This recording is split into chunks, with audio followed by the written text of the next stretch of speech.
The more energy they give you, the better the show goes for everybody. Can you do that for me? All right, ladies and gentlemen, bring it up. Come on, come on, come on, come on, come on, come on. Please welcome to the stage, Michael Schafer.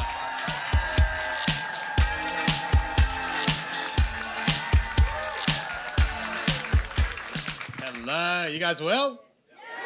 Yeah. It's so nice to be here. I was down in Hobart when the border opened, went down there to do some gigs, off the plane wearing my mask into the Uber. Uber driver, so cocky. He goes to me, mate, you don't have to wear your mask down here. I was like, oh, okay, so I took it off. And he goes, so did you just get in from Perth? And I go, no, Melbourne. And then he put his mask on. I was so offended. I licked him on principle. Didn't taste a thing either. So you guys vaxxed, or did you just get the screenshot? Just checking. I got AstraZeneca because I'm not a coward.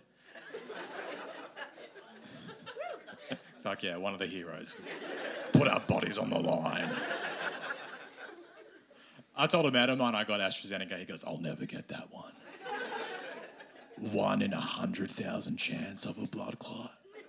Nah, not worth the risk.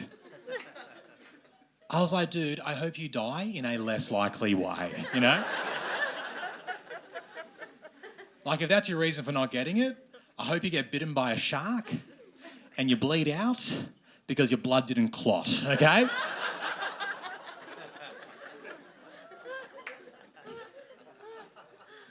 I get, if you're unsure, I do get it though, because the messaging from the government was so bad. Remember, the government was like, hey, guys, the best vaccine for you is the one that's available. If something is available, it's probably not the best. Single people know that better than anyone.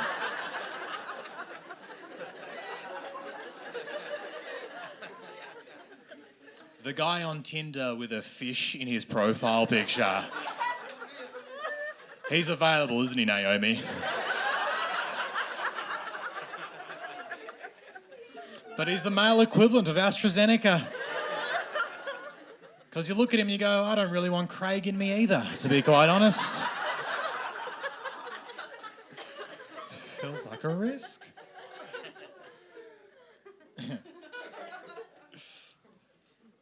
I actually got engaged a couple months ago, which is also pretty cool.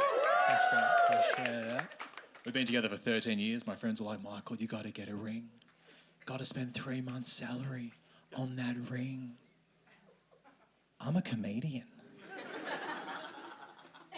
I don't have $75. Just... That's a joke. I was on JobKeeper last year, so... Business was booming, actually. I also moved for another variant. So I got my girlfriend just a fake ring just for the engagement. She has... And none of her friends know that it's fake. It's huge. They got no idea. They're like, oh my God, where's it from? Tiffany's? I'm like, Bangladesh, I'm pretty sure. So now I'm calling it my partner now instead of my girlfriend. And I've noticed when I call it my partner that some audiences assume that I'm gay. I was in Adelaide a few weeks ago talking about how me and my partner got engaged after many years. Afterwards, this old couple comes up to me and goes, hey, we voted yes.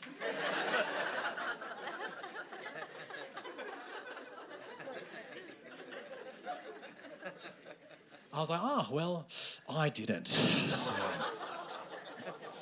Fuck, that's a joke, guys. Fucking hell. That was such a Sydney response. You're just, what the fuck did that cunt just say? Even Naomi stopped snorting for 1 second. It was crazy. Obviously, I voted yes. One of my best friends is gay. When that vote came through and he had equality, I was so happy for him I cried. That's how happy I was. And then the other week, he invited me to his destination wedding. And I was like, ugh. I should have voted no. I don't want to go to the Gold Coast. I said, mate, you're from Melbourne. Your friend's from Melbourne. Have it in Melbourne. Easier for us to come.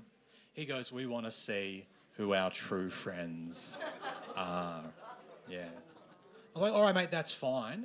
But you're going to be best man at my wedding. And I'm going to have it in a country where it's illegal to be gay.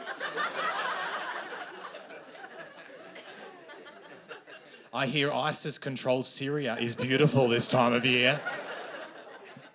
It's going to be my destination wedding, your final destination, motherfucker.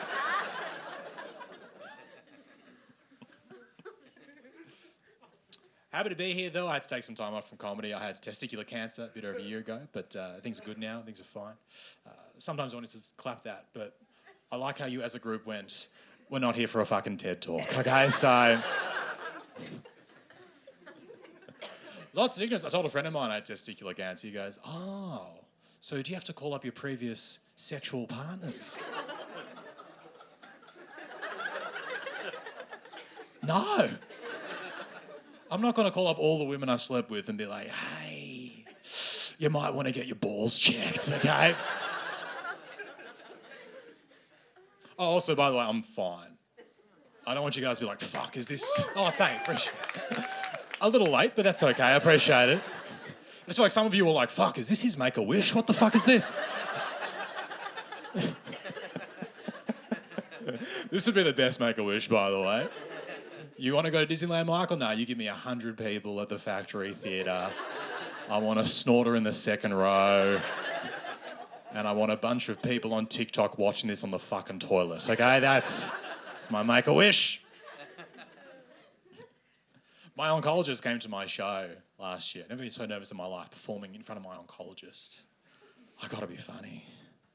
Otherwise he'll be like, ugh, he wasn't worth it. Next day though, he sent me an email and just said this, great show, Michael, well worth the chemo.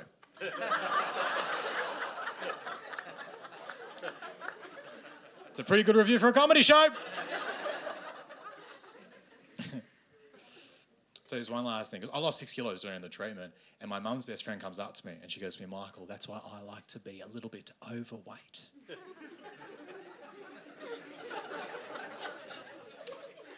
So if I get cancer, I'll come down to a healthy weight.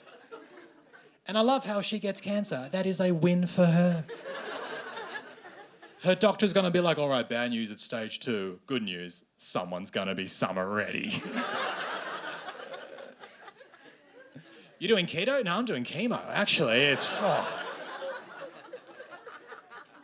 Hey, you guys are sick. Thanks so much. I'm Michael Schafer. Enjoy the night, bye.